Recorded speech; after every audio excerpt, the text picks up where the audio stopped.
All right, guys. So we have Faith too here. I want her to introduce herself, where she came from prior to here, and what she did before, and kind of how she's doing right now. Hi, everyone. I'm an esthetician. I was in the beauty industry for over 10 years, and I do own my own business. Since the pandemic happened, everything kind of changed. And it's just kind of a lot of uncertainty, and I wanted something a little more consistent and more certain. Let me see what else. Yeah. So I started this it's just as a part-time job. I mean, part-time thing, because I don't ever see myself working for anyone since I've been working for myself for a really long time, and I needed to be able to be in charge of my own schedule and work whenever I want to work. Um, um, so that had happened. I decided to close down my second business and then really started to get this going. And I am right now part-time, but then I told Harold, like, hey, I'm closing down my second business too, and I'm going to go full-time with this at the end of this month. Because I feel like me doing this only part-time, it just kind of messes up my groove.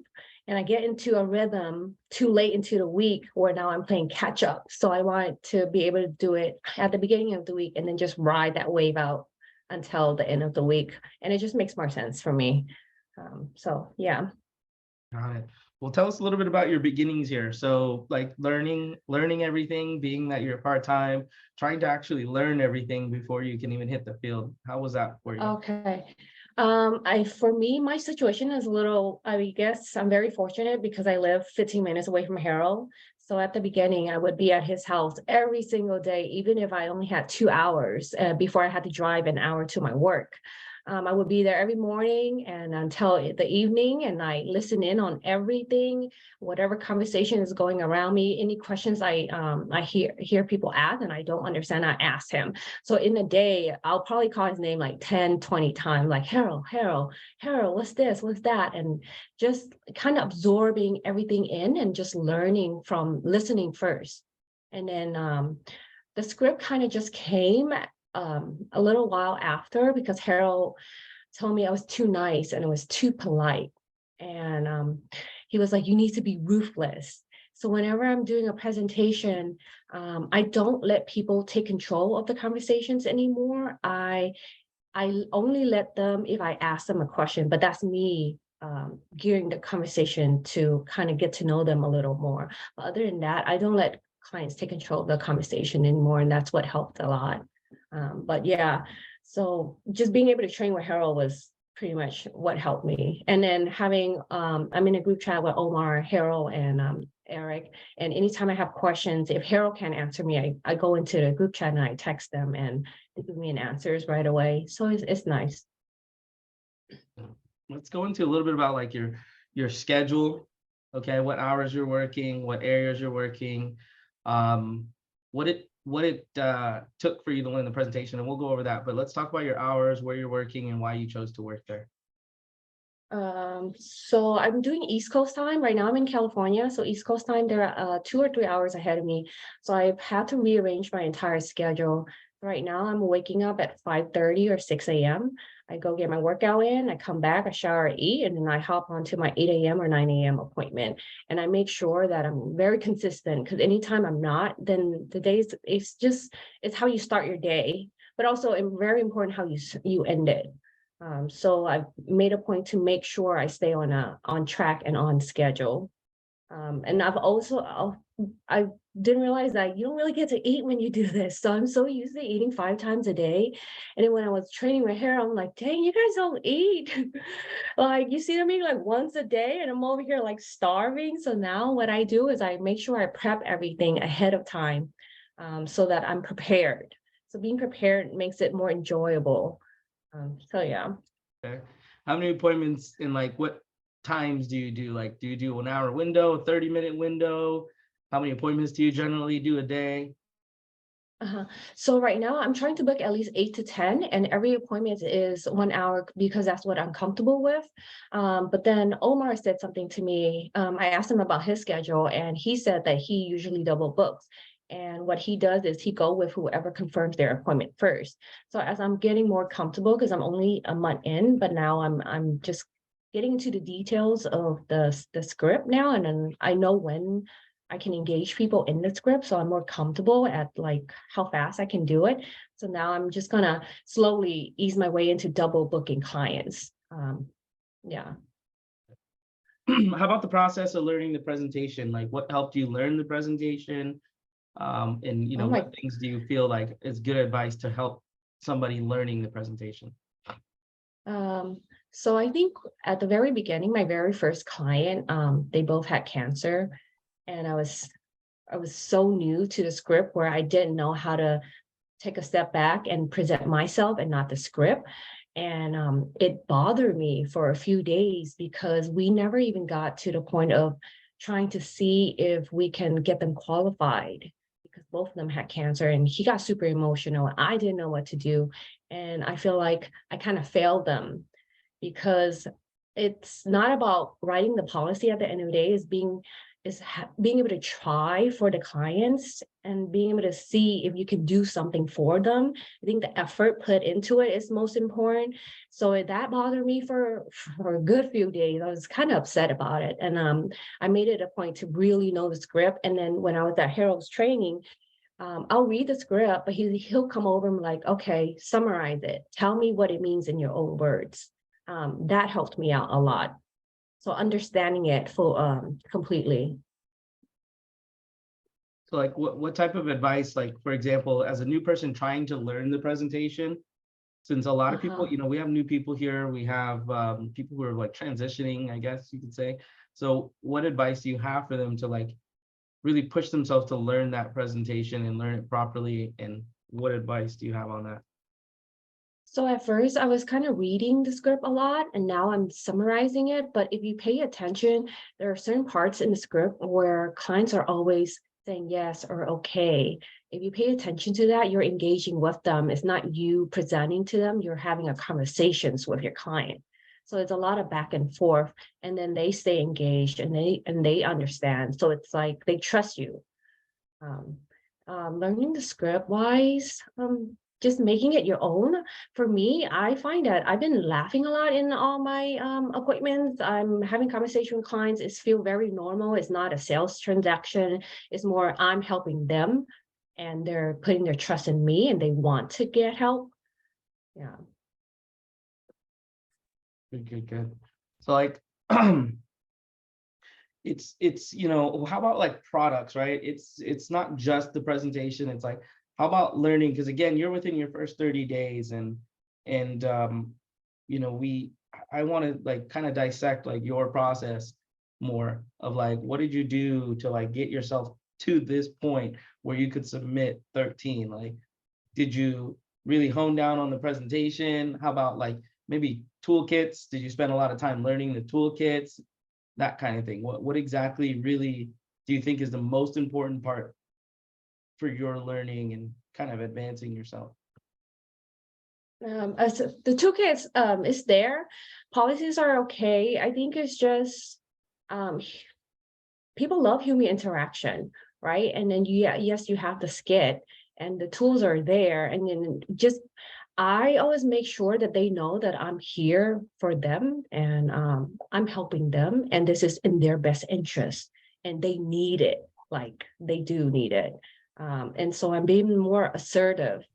I don't take no as an answer. I just make sure that they know, hey, this is really important. You're doing a really good thing, and your family's going to thank you for it. And yeah, but toolkit wise is for me is very straightforward. I just put in all their information beforehand, so I already know. I've already brainstormed. I already know like what I'm going to present to them.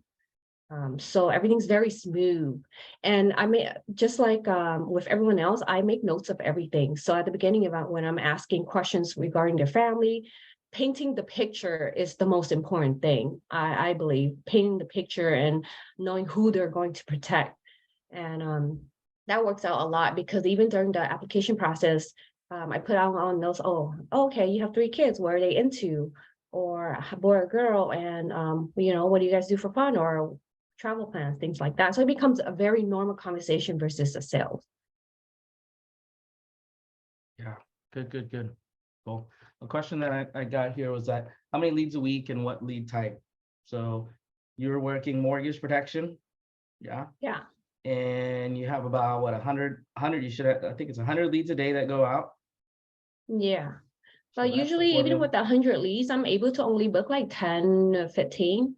But at the end of the day, for me, it's a numbers game, right? Even if I have 10 appointments a day and I fail all those appointments, but to me, the way I look at it, I got those reps in. I got the reps in. I pick something new up from each conversation and each appointment. And I know going forward, I know how to answer different things. And so it's just all mindset, looking at it as a positive way. Like, yeah, there's been like a Monday where like I have 10 appointments and oh no, but like I said, it's the reps I'm getting in, and the more I do it, the better I'm gonna get at it. Yeah. And one thing you'll notice when she presents, after she presents, if it's depending on which direction it goes, of course, if it's a sale, it's a sale, right? If it's not a sale, I mean, she asked a ton of questions. What would you do in this situation? What would you do in that? What would you do in this? What would you do in that?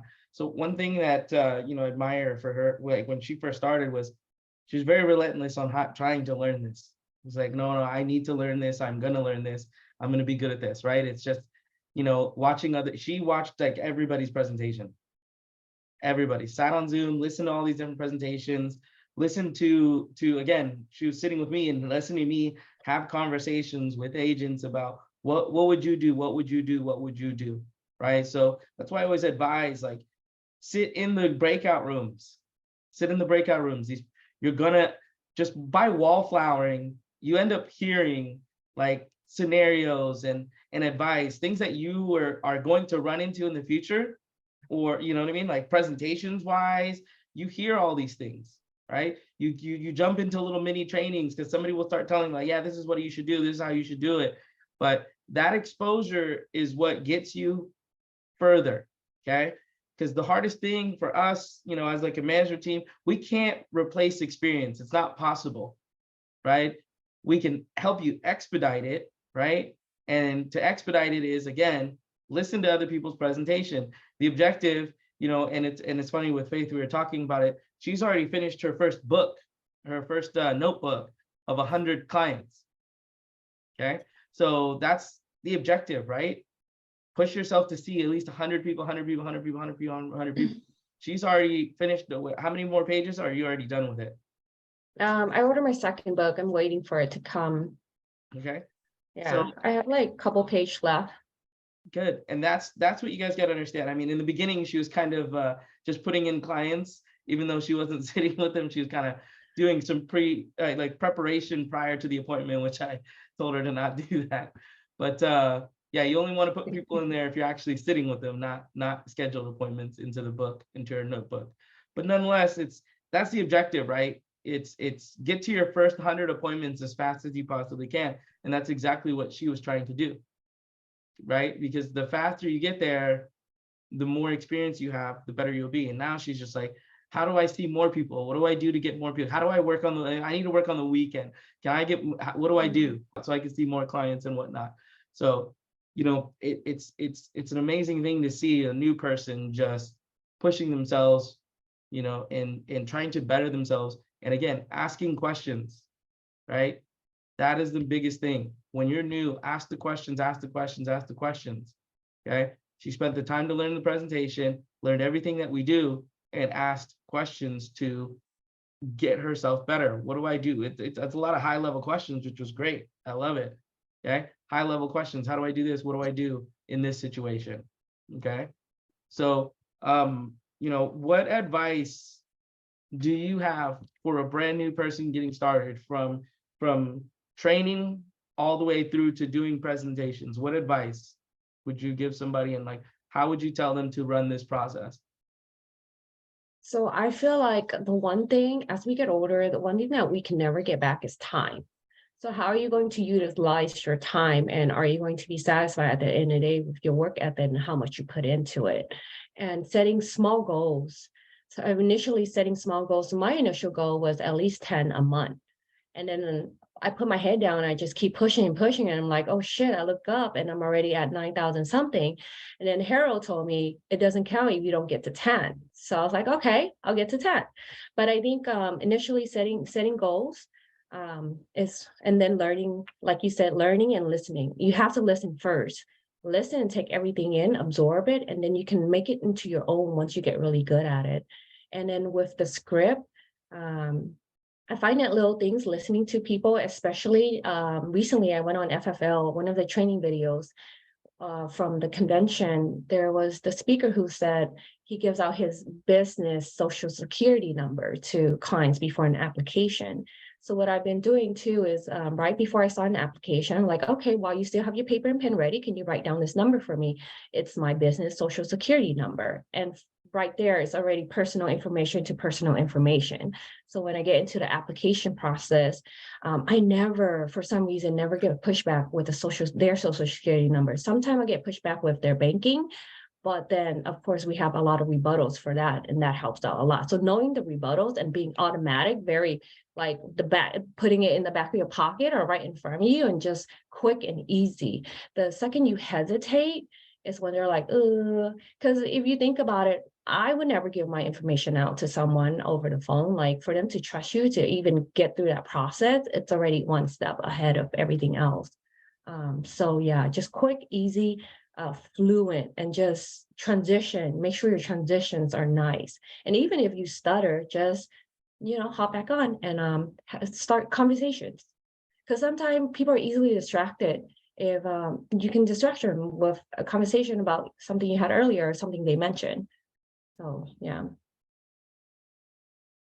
I think that's what works for me. I love it. I love it. Exactly. Yeah. Zach said right here, speaking like a seasoned pro.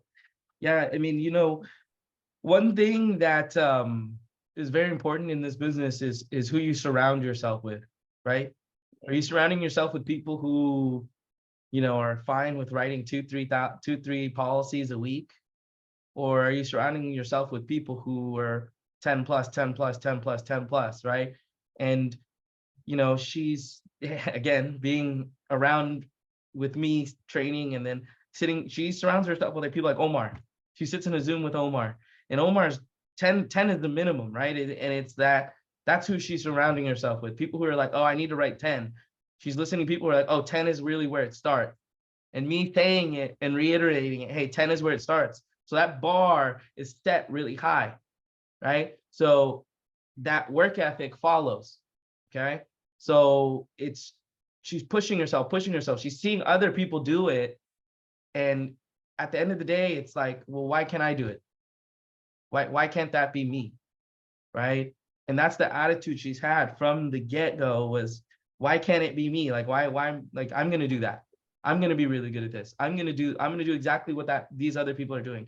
And again, when you're watching and you're exposed to people who have a high level of work ethic and a high level of thinking, you again, surround yourself with people who are doing what you want, right? People who are producing 10 plus. If that's what you want to achieve, then you need to surround yourself with the people who are doing that, okay? Because you can't think like somebody who produces 10 plus policies a week if you're not around them, okay? So, and you see this work ethic that they, exhibit, right? It's just constantly on a phone call, another phone call, another phone call, another phone call, another phone call.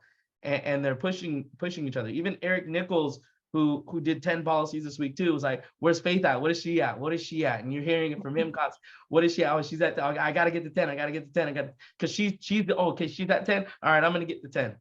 But again, and it's even from Faith, it's like, oh, what is Omar? Oh, I need to catch up to Omar. And unfortunately, he took a day, let off the gas for a day and got passed up. So it's great to see it. It's great to see it. I love it. But that's what keeps you pushing. Go ahead, Faith.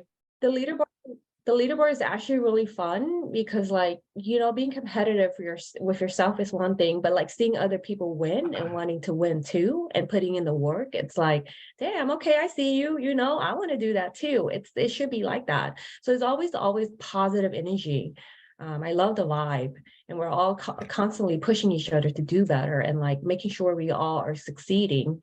So that's what keeps me going too, because it's just what you said, like you said, how you surround yourself and what you surround yourself with.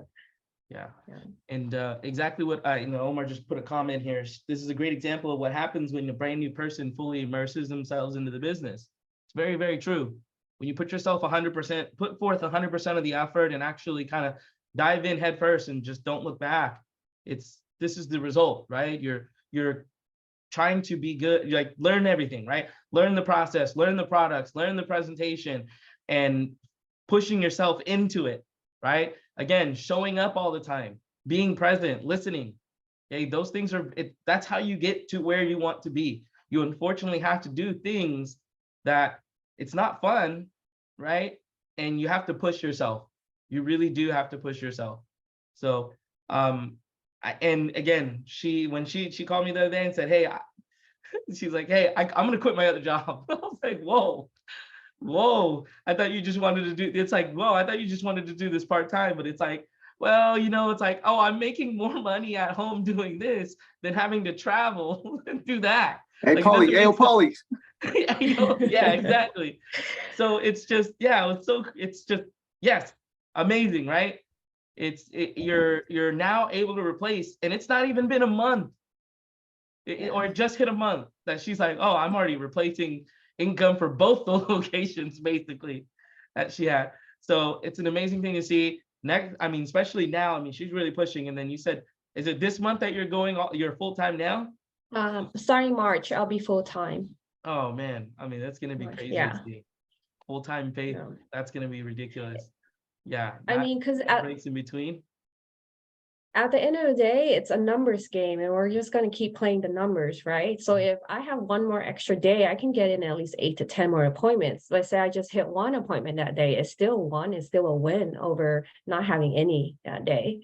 Yeah. So I'm playing the numbers game, and I'm playing it to my advantage, and hopefully it'll work out. But I trust myself. So yeah, that's why. And plus I trust like the team, and I trust for people to have my back and help me when I need help, or, in the learning process too. So yeah, that's the reason why. Yeah, talk about that actually too, your support. Like, how's your support been, especially as a brand new person? Again, this is a new person is going to see this video, and I want them to know like what the support has been like for you as a new person. For me, it's been awesome, but I've always loved to learn, and I always ask questions. I'm not afraid to ask questions, and I fail so many times in life. I'm not afraid to fail. What bothers me most is if I don't give it my all and I don't try. If I try and I fail, then that's fine with me. And then with support wise, it's like there's so many people here. If you hop on Zoom and you just ask a question, everyone, jump on it and they try to answer if they can. And if I need you outside of Zoom, then I text you, and just everyone's just always there. And it's very like an entire support system. Like you say, you are who you surround yourself with, and we're all like-minded people, and we all want to be successful, and we're all pushing each other, because that's what the leaderboard is for too. It's like, okay, they're doing so well, I want to be on that level. And at the end of the day, that's what I said before too. I want to be on that level, like your level. And I'm going to keep leveling up until I get to the point where I feel like, okay, I'm a little satisfied, but what's next? Yeah. Good. Yeah. Love it. Setting goals. Yeah, good. What's your goal this year? I do want to go for Hall of Fame. Oh, she said it. Yeah, but I know I'm playing catch up since I started late. So, but it's okay. I think at the end of the day, if I work really hard and I at least get close to it, and if I can get there, then good. But I'm gonna make sure I discipline myself enough to consistently put in those numbers and make sure I hit a certain amount of leads every week to be able to get there. Because you can have goals all you want, but if you're not doing what you need to do to reach it, then there's no point of setting those goals. I love it. All action. I love it.